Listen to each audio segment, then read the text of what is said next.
Seeing as they have no problem going up against the grain, the Trump administration I'm referring to, seeing as they have no trouble bucking the system, bucking the narrative, bucking the norm of how business is done in Washington, it feels like this is the perfect time to deep dive into not just the assassinations of MLK, RFK, and JFK, but let's start talking about the POW issue.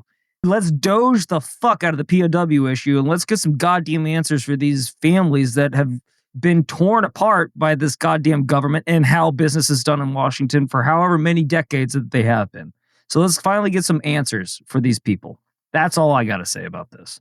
Yeah, I mean, that's one of the selfish core functions of the creation of this podcast is for David and I to get a big enough megaphone to basically do for our grandmother, because if anybody else in this world deserves it any more than her, I don't know who, to basically get for her what, thankfully, eternally grateful to Trump for what he did for Lynn Ulbricht and the constant battle that she went to, never letting her son fall out of the headlines, never letting him be forgotten, so that he eventually got his pardon and now he lives free today.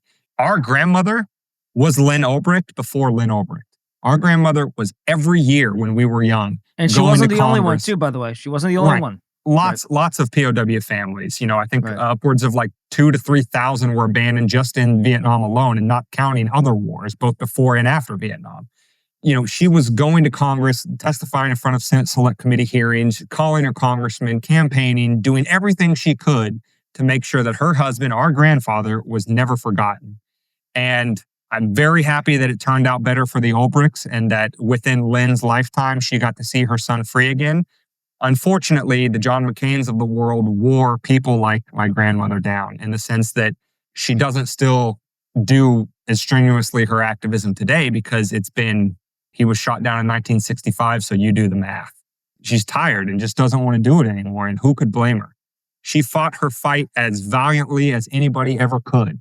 And if anybody deserves answers about what happened to her husband, and believe me, they know, just on the information that our family and other families have uncovered up to this point, without something like a DOGE to really lay everything bare, we know that they know. And they knew at the time when something could have been done about it, and they chose not to.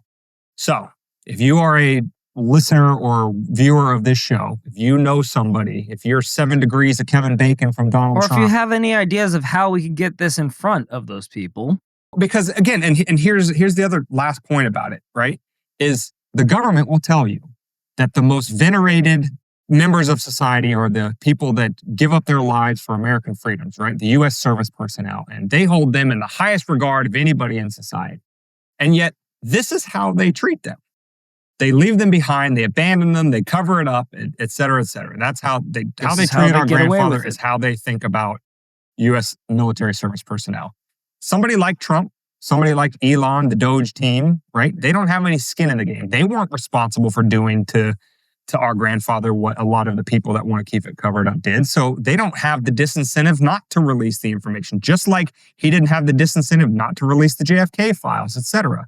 So if anybody in our lifetime, and fortunately our grandma is still with us to be able to see it if it does happen, if anybody sitting in that Oval Office has the power to do it and the willpower to do it, it seems to be Trump. It seems to be Elon via DOGE. So again, shameless, selfish plug if we've ever given one.